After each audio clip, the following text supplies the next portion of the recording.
আসসালামু আলাইকুম প্রিয় শিক্ষার্থীরা। আজকে আমরা ইংরেজি দ্বিতীয় পত্রের সবচেয়ে গুরুত্বপূর্ণ এবং নিশ্চিত নম্বর পাওয়া যায় এমন একটা টপিক নিয়ে আলোচনা করব। সেটা হচ্ছে rules of right form of verbs. আমরা সাধারণত শিখেছি হচ্ছে কি কিছু রুলস মুখস্থ করা এবং সেটা একটা সিঙ্গেল সেন্টেন্সে অ্যাপ্লাই করা। কিন্তু আমাদের পরীক্ষায় সাধারণত কীভাবে আসে রাইট ফর্ম অফ ভার্বস? আমাদের পরীক্ষায় সাধারণত একটা প্যাসেজ থাকে এবং এই প্যাসেজ থেকে কি ভার্বের 10টা ফর্ম চুজ করতে হয়। তো এইখানে আজকে আমি তোমাদের শেখাবো কিভাবে একটা প্যাসেজ বেসড কোশ্চিন থেকে ভার্বের সঠিক ফর্ম নির্ধারণ করতে হয়। তো দেখো, প্রথমত দেখো টাইপস অফ প্যাসেজেস, মানে তুমি যখন একটা প্যাসেজ থেকে রাইট ফর্ম ভার্বস সলভ করতে যাইবা তখন তোমার প্রথম প্রশ্নটা হবে প্যাসেজটা কোন টাইপের। তার মানে হচ্ছে প্রথম কাজটা তোমার হবে প্যাসেজ টাইপটা নির্ধারণ করা, ঠিক আছে? এরপর দেখো there are mainly two types of passages used in exams. তার মানে তোমাদের এসএসসি পরীক্ষায় সাধারণত দুইটা টাইপের প্যাসেজ আসে। তোমাদের এসএসসি পরীক্ষায় সাধারণত দুইটা টাইপের প্যাসেজ আসে। সেটা কি আমরা দেখি। দেখো, একটা প্রথমত হচ্ছে একটা কন্টেন্ট বেসড প্যাসেজ। তো কন্টেন্ট বেসড প্যাসেজটা কি সেটা আমি তোমাদের বলি। দেখো, কোনো একটা আইডিয়া, ফ্যাক্ট অর কোনো একটা বিষয়বস্তু নিয়ে এক্সপ্লেন অর ব্যাখ্যা করা। তার মানে কি আমরা কি বুঝলাম এখান থেকে? কোনো একটা ইনফরমেশন, আইডিয়া, ফ্যাক্ট, এক কথায় কোনো একটা বিষয়বস্তু নিয়ে এক্সপ্লেন অর ব্যাখ্যা করা অর ডেসক্রাইব করা, ঠিক আছে? তো আমরা দেখি কোনো একটা বিষয়বস্তু নিয়ে এক্সপ্লেন অথবা ব্যাখ্যা করা আর রিলেটেড প্যাসেজগুলো একটু দেখি। দেখো, প্যাসেজ ওয়ানে কি আছে? ক্লাইমেট চেঞ্জ, তাই না? কি আছে? Climate change. তো দেখো, ক্লাইমেট চেঞ্জ, তাই না? ক্লাইমেট চেঞ্জ কি? ক্লাইমেট চেঞ্জ হচ্ছে একটা বিষয়বস্তু। ক্লাইমেট চেঞ্জ একটা বিষয়বস্তু মানে কি একটা আইডিয়া, যে আইডিয়া নিয়ে কি এক্সপ্লেন অর ডেসক্রাইব করা হয়েছে এই প্যাসেজটাতে। তার মানে কি এই ক্লাইমেট চেঞ্জটা নিয়ে এই প্যাসেজে কি ডেসক্রাইব করা হয়েছে। এই প্যাসেজে, টোটাল প্যাসেজে ক্লাইমেট চেঞ্জ একটা বিষয়বস্তু, এই বিষয়বস্তু নিয়ে ডেসক্রাইব অথবা এক্সপ্লেন করা হয়েছে। তার মানে এটাকে আমরা কি বলতে পারি? এটাকে একটা কন্টেন্ট বেসড প্যাসেজ বলতে পারি। এরপরে দ্বিতীয়টা দেখো, প্যাসেজ টু, তাই না? প্যাসেজ টুতে দেখো প্রথমে বলা হচ্ছে honesty is a great virtue. তার মানে কি? দেখো, এটা কি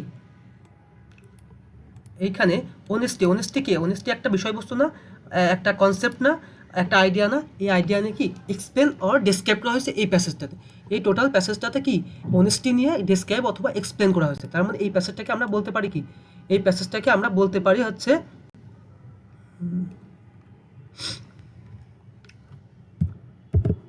এই প্যাসেজটা একটা কন্টেন্ট বেসড প্যাসেজ, ঠিক আছে? এরপরে আমরা প্যাসেজ 3 নাম্বারটা দেখি। প্যাসেজ 3 নাম্বারে দেখো, ইন্টারনেট একটা কি? একটা আইডিয়া না, একটা কনসেপ্ট না, একটা বিষয়বস্তু না, যে বিষয়বস্তু নিয়ে কি ডিসক্রাইব অথবা এক্সপ্লেন করা হয়েছে। তার মানে এই টোটাল প্যাসেজটাকে আমরা কি বলতে পারি? টোটাল প্যাসেজটাকে আমরা একটা কন্টেন্ট বেসড প্যাসেজ বলতে পারি, ঠিক আছে? এরপরে প্যাসেজ 4 নাম্বারটা দেখো। প্যাসেজ 4 নাম্বার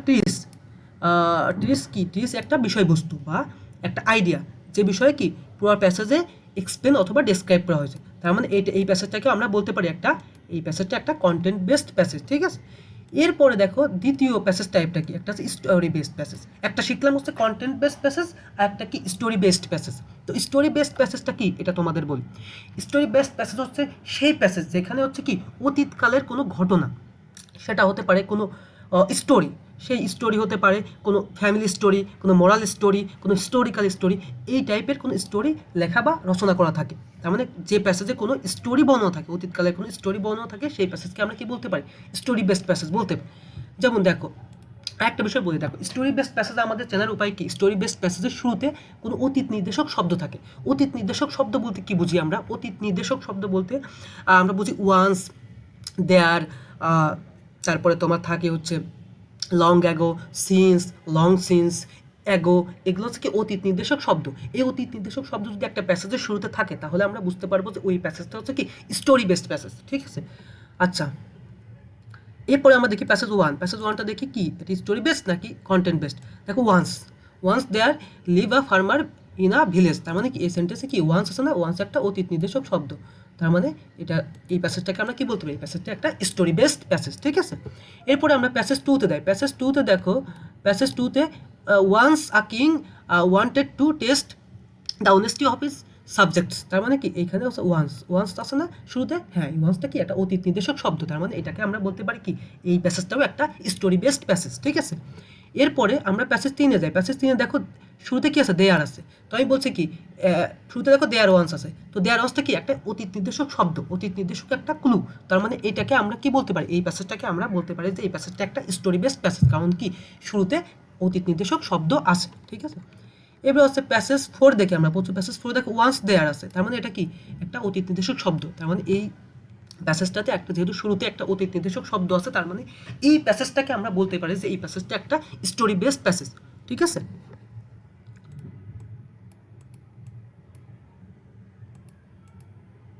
ঠিক আছে, এরপর দেখো প্যাসেজ 5, প্যাসেজ 5এও দেখো শুরুতে ওয়ান্স আছে, তার মানে কি এই প্যাসেজটাকে আমরা বলতে পারি স্টোরি বেসড প্যাসেজ, তাই না। তো স্টোরি বেসড প্যাসেজ কেন বলবো, কারণ কি এই প্যাসেজের শুরুতে একটা অতীত নির্দেশক শব্দ আছে, তাই না। তার মানে কি আমরা শিখলাম কি, রাইট ফর্ম অফ ভার্বসের প্যাসেজ বেসড কোশ্চেন যদি সলভ করতে যাই, তাহলে প্রথম কাজ হবে কি প্যাসেজ টাইপটা নির্ধারণ করা, এবং কি এই আমরা এসএসসি পরীক্ষায় কয়টা টাইপের প্যাসেজ আসে, 2টা টাইপের প্যাসেজ আসে।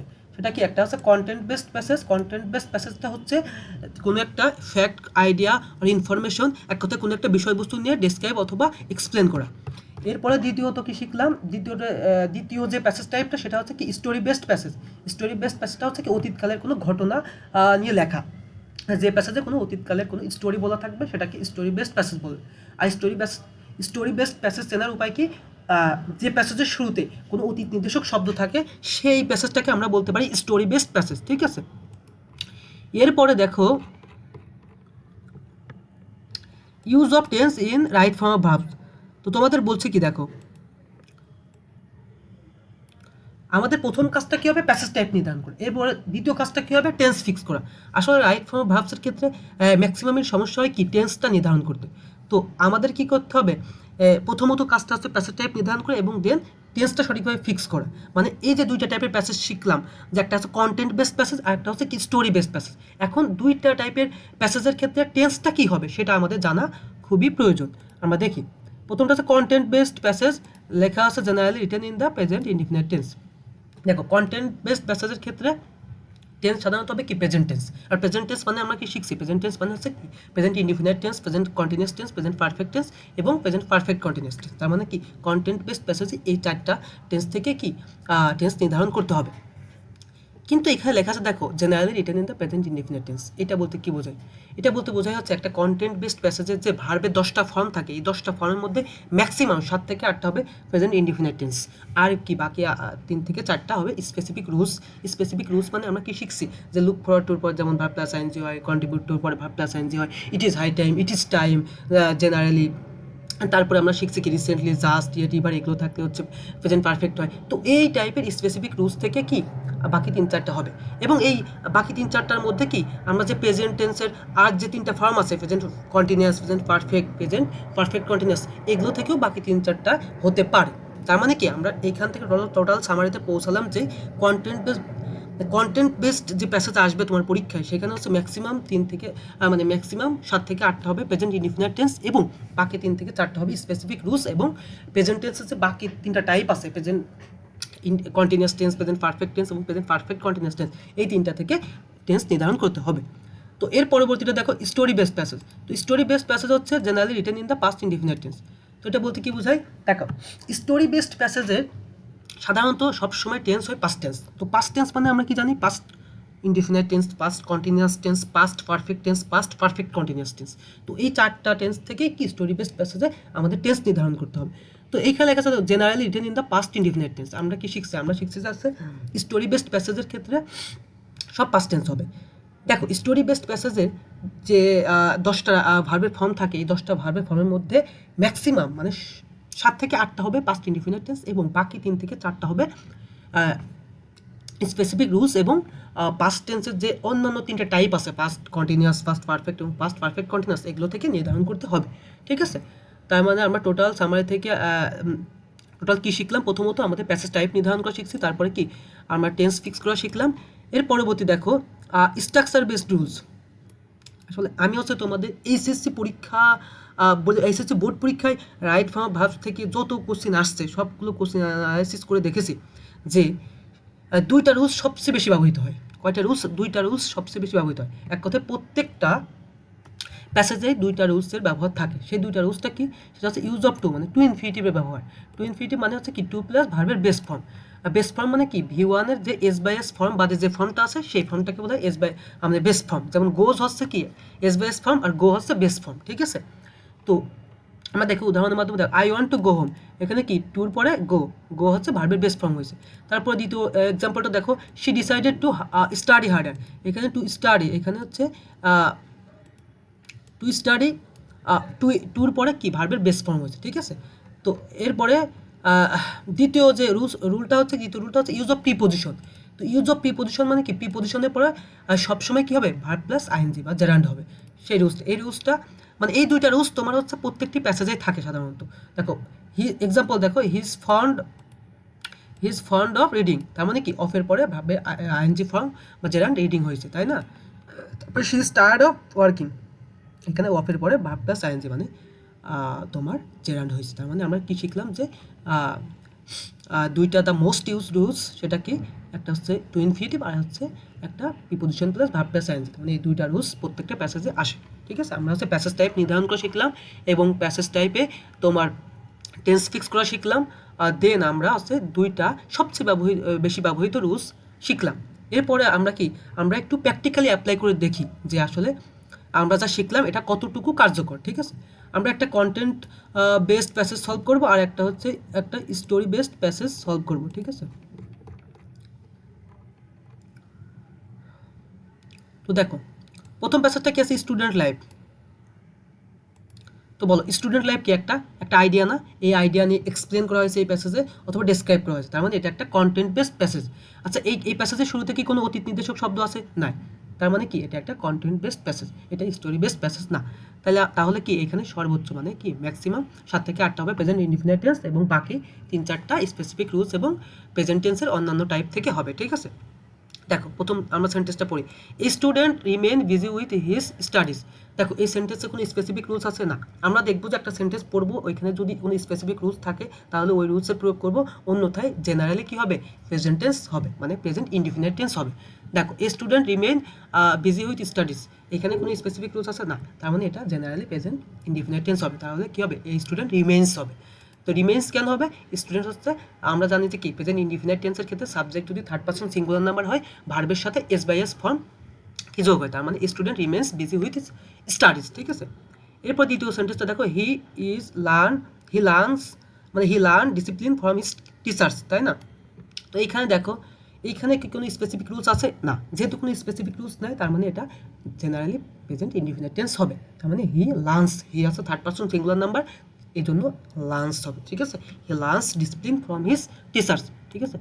এর পরবর্তীতে দেখো if he watched his time he can not succeed in life, এখানে কোনো স্পেসিফিক রুলস আছে? হ্যাঁ আছে, কি আছে ইফ আছে, তাই না, ইফ আছে। তো ইফের রুলস আমরা কী পড়ছি, ইফ ক্লজটা যদি প্রেজেন্ট ইনডিফিনিট টেন্স হয় তাহলে পরবর্তী ক্লজটা কী হবে ফিউচার ইনডিফিনিট অথবা প্রেজেন্ট মডাল অক্সিলারি প্লাস ভার্বের base form. Present modal auxiliary কোনগুলো? ক্যান, মে, এগুলো হচ্ছে present modal auxiliary. Past modal auxiliary হচ্ছে কুড, মাইট। তার মানে এইখানে দেখো ক্যান নট হচ্ছে কি একটা প্রেজেন্ট মডাল অক্সিলারি, তার মানে পূর্ববর্তী ক্লজটা প্রেজেন্ট ইনডিফিনিট টেন্স হবে, তার মানে ইফ হি ওয়াস্টেস হিজ টাইম, ঠিক আছে। এর পরবর্তী ক্লজটা কি দেখো আমরা জানি কি মডাল অক্সিলারির পরে সবসময় ভার্বের বেস ফর্ম হবে, তার মানে ইফ হি ক্যান নট আছে না, তার মানে এখানে আছে সাকসিডের বেস ফর্ম সাকসিডই হবে, he can not succeed in life, ঠিক আছে। পরবর্তী ক্লজটা দেখো, পরবর্তী সেন্টেন্সটা দেখো student should prepare themselves to face the challenges of the future. তার মানে এখান থেকে কি দেখলাম এই সেন্টেন্সে কোনো স্পেসিফিক রুলস আছে? হ্যাঁ আছে, কোনটা? শুড মানে একটা মডাল অক্সিলারি থাকলে তারপরে সবসময় কি ভার্বের বেস ফর্ম হয়, তার মানে এখানে কি হবে স্টুডেন্টস শুড প্রিপেয়ারের বেস ফর্ম প্রিপেয়ারই হবে, students should prepare themselves to face the challenges of the future, ঠিক আছে। এর পরবর্তী সেন্টেন্সটা দেখে দেখো those who work hard usually achieve সাকসেসেস, তার মানে কি এখানে কোনো স্পেসিফিক রুলস আছে? না, যেহেতু কোনো স্পেসিফিক রুলস নেই জেনারেলি কি প্রেজেন্ট ইনডিফিনিট টেন্স হবে। দেখো আমরা এখানে তোমাদের একটা রুলস শেখাই দিই, দেখো রিলেটিভ প্রোনাউন যদি থাকে হু, এখানে রিলেটিভ প্রোনাউন থাকলে রিলেটিভ প্রোনাউনের পূর্ববর্তী যে সাবজেক্ট থাকবে ওই সাবজেক্টের তোমার সাবজেক্ট অনুসারে পরবর্তী ভার্বটা রিলেটিভ প্রোনাউনের পরবর্তী ভার্বটা নির্ধারিত হবে। তো এখানে হুর পূর্বে দোজ আছে, দোজ হচ্ছে প্লুরাল সাবজেক্ট, সেই জন্য এখানে হুর পরে প্লুরাল ভার্ব হবে, তার মানে those who work hard usually achieve successes, ঠিক আছে। Those who work hard usually achieve success, ঠিক আছে। এর পরবর্তী সেন্টেন্সটা দেখে it is high time they realise the value of time, এটা কি একটা এখানে কোনো স্পেসিফিক রুলস আছে? হ্যাঁ আছে। কি আছে? ইট ইজ হাই টাইম, তাই না? এখানে ইট ইজ হাই টাইম আছে। তো ইট ইজ হাই টাইম যেহেতু আছে, তার মানে এখানে হচ্ছে কি ইট ইজ হাই টাইমের যে রুল আছে সেই রুল অনুসারে এখানে কি ভার্বের ফর্মটা নির্ধারিত হবে। It is high time plus subject, এরপরে যদি কোনো ভার্ব আসে তাহলে ওই ভার্বটা কী হবে? ভিটু হবে। তাহলে সেই অনুসারে এই সেন্টেন্সটা কীভাবে হওয়া উচিত? It is high time they realised the value of time. ঠিক আছে? তারপর দেখো এখানে কিন্তু স্পেসিফিক রুলস থেকে কয়টা আছে? 3টা আসছে, আর বাকি 7টা হচ্ছে কি? বাকি 7টা তোমার হচ্ছে নর্মালি প্রেজেন্ট ইনডিফিনিট টেন্স হয়েছে। তার মানে আমি যা বললাম কি যে কন্টেন্ট বেসড প্যাসেজ ক্ষেত্রে ম্যাক্সিমাম 7 থেকে 8টা প্রেজেন্ট ইনডিফিনিট টেন্স এবং বাকি 3-4টা স্পেসিফিক রুলস অথবা প্রেজেন্ট টেন্সের বাকি যে 3টা ফর্ম আছে এই 3টা ফর্ম থেকে নির্ধারিত হবে। সেটা মিলে গেছে না? হ্যাঁ মিলে গেছে। তার মানে এভাবে তোমরা যদি সলভ করো তাহলে কি তোমরা easily right form of verbs 10টা সুন্দরভাবে কি অ্যান্সার করে আসতে পারবে। আমরা একটা স্টোরি বেসড প্যাসেজটা দেখি। ঠিক আছে? দেখো ওয়ান্স আছে না? ওয়ান্স কি? ওয়ান্স একটা অতীত নির্দেশক শব্দ। তার মানে এই প্যাসেজের শুরুতে যেহেতু একটা অতীত নির্দেশক শব্দ আছে, তার মানে এই প্যাসেজটা একটা স্টোরি বেসড প্যাসেজ, তাই না?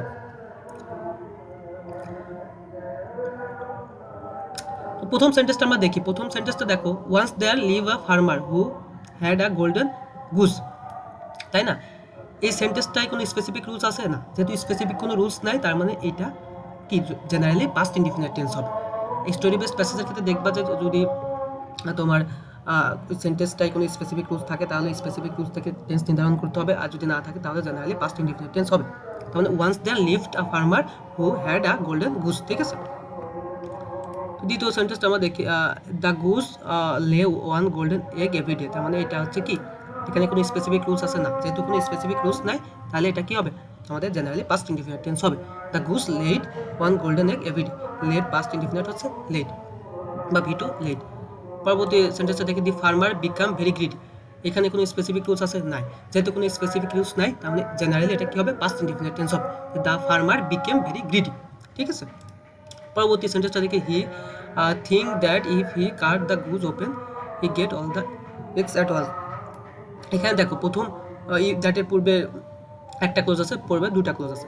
দ্যাটের পূর্বের ক্লোজে কি কোনো স্পেসিফিক ক্লোজ আছে? না। তাহলে কি হবে? দ্যাটের পূর্বের ক্লোজটা পাস্ট ইনডিফিনিট টেন্স হবে। হি থট, আমরা জানি কি দ্যাটের পূর্বে যদি পাস্ট ইনডিফিনিট হয় পরের ক্লোজটা পাস্ট ইনডিফিনিট হয়। তার মানে কি হবে? ইফ হি কাটের পাস্ট ইনডিফিনিট বা ভি2 ফর্ম হচ্ছে কাট, মানে if he cut the goose open. আমরা জানি কি ইফযুক্ত ক্লজটা যদি পাস্ট ইনডিফিনিট হয় পরবর্তী ক্লজটা কি হবে? পরবর্তী ক্লজটা হচ্ছে সাবজেক্টের উড প্লাস মানে বেস ফর্ম হবে। এই কি হবে? If he cut the goose open he would get all the eggs at once. ঠিক আছে? এর পরবর্তী so he kill the goose. এখানে কোনো স্পেসিফিক রুলস আছে না? যেহেতু কোনো স্পেসিফিক রুলস নাই এইটা হবে কি নট জেনারেলি পাস্ট ইনডিফিনিট। তার মানে so he kill the goose. ঠিক আছে? পরবর্তীটা দেখি, alas he find no eggs inside it. এই সেন্টেন্সটাই কোনো স্পেসিফিক রুলস আছে? না। যেহেতু কোনো স্পেসিফিক রুলস নেই এটা জেনারেলি পাস্ট ইনডিফিনিট টেন্স হবে। Alas he found no eggs inside it. তো পরবর্তী সেন্টেন্সটা দেখো, thus he lost the goose forever এভার। এই সেন্টেন্সে কোনো স্পেসিফিক রুলস আছে? না। যেহেতু কোনো স্পেসিফিক রুলস নাই এটা হবে কি জেনারেলি পাস্ট ইনডিফিনিট। কী হবে? Thus he lost the goose forever এভার। তো এইভাবে দেখো এইখানে কি এখানে কিন্তু 10টার মধ্যে 10টাই কি পাস্ট ইনডিফিনিট হয়েছে। তো তোমাদের যদি ভাগ্য ভালো থাকে অনেক সময় 9টা থেকে 10টায় পাস্ট ইনডিফিনিট টেন্স হবে। তো এইভাবে যদি তোমরা সলভ করো তাহলে তোমরা easily right form of verbs কি 10টার মধ্যে 10টায় সঠিকভাবে অ্যান্সার দিয়ে আসতে পারবে। তাহলে আমরা একটা passage based right form of verb solve করার ক্ষেত্রে নিয়মটি শিখলাম। প্রথমত তোমাদের প্যাসেজ টাইপটা নির্ধারণ করতে হবে, দেন হচ্ছে টেন্স ফিক্স করতে হবে, দেন স্পেসিফিক রুলস প্রয়োগ করতে হবে। এভাবে তোমরা সলভ করলে রাইট ফর্ম অফ ভার্ব সঠিকভাবে সলভ করতে পারবে। তো আজকে এই পর্যন্তই। নেক্সট ক্লাসে দেখা হবে ইনশাআল্লাহ। আসসালামু আলাইকুম।